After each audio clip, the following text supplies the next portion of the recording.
This is our salvation story bag.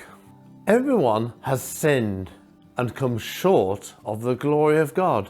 This dark colour represents sin, and is opposite to light.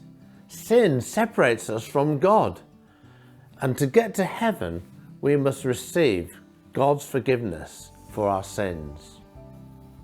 The red stands for the saving power of the blood of Jesus shed for us when he died on the cross.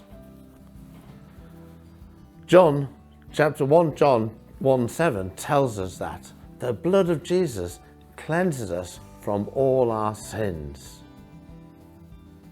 The white represents the heart after the blood of Jesus has cleansed us from all our sin, and we've been washed whiter than snow.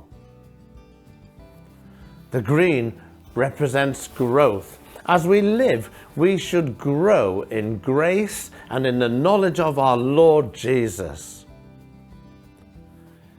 Yellow represents heaven, with the streets of gold. The promises for all those who are saved, that one day we will be in heaven with our Lord Jesus for all eternity.